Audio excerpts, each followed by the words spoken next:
And obviously we were talking about the Kasabian thing. Were you surprised about the Kasabian aftershow that there was a sort of online petition to get you to do it, or how did that feel when you realised that you've become not only one of the biggest bands in the world's coming to town, but people want you to play tunes after? Were you surprised by that? I was more surprised the fact that Kasabian were coming to Dunfermline.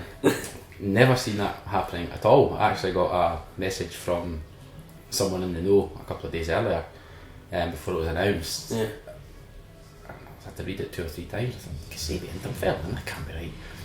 Then there's a lot of people asking about an after party. But it's not as easy just to say, yeah, we'll have one. We've obviously got to speak to the venue, and there's short notice, you've got posters to do. And to be fair, as soon as Kasabian was mentioned, it was at the back of my mind. And I thought, will it work? It's a Thursday night.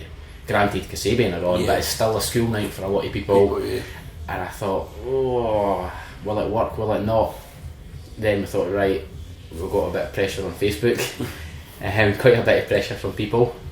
And I thought, yeah, let's give it a go, and that was some night. Yeah, even the pre-party was just. Yeah, I mean, I noticed that when I came in, it was unbelievable. At about 5 o'clock, it was just.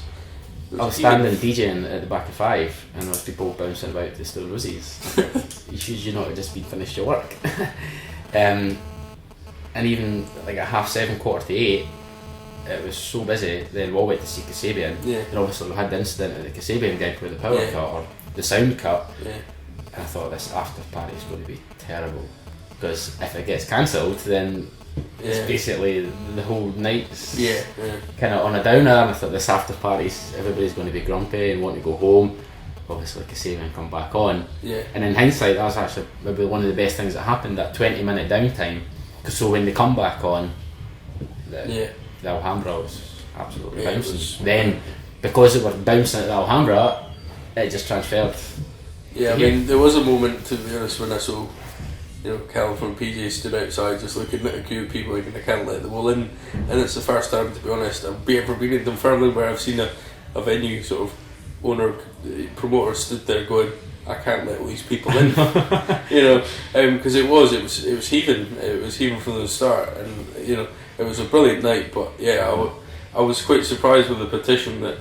You got around to, they pushed you into it, really. Yeah. It shows you people power, really. That's it, peer pressure. You have to deal with Fifers, that's what they say. Yeah, buckled. In the last couple of years, what's been, you reckon, your best moment of it all? I know it'll be difficult to pin down one. I'm trying to think. It's quite difficult, actually. There's been so many nights that have just been incredible. I would say probably March 2012. I remember that night, that was the first time we sold out PJs. That was only the 3rd ever Fool's Gold, and I just stood there and looked out, and this constant stream of people. I thought, where are they all coming from? And that was the first one that sold out, so that really caught me with a surprise, and I'll always remember that one. Boxing night, the last Boxing night was, you could tell a lot of people had been out all day.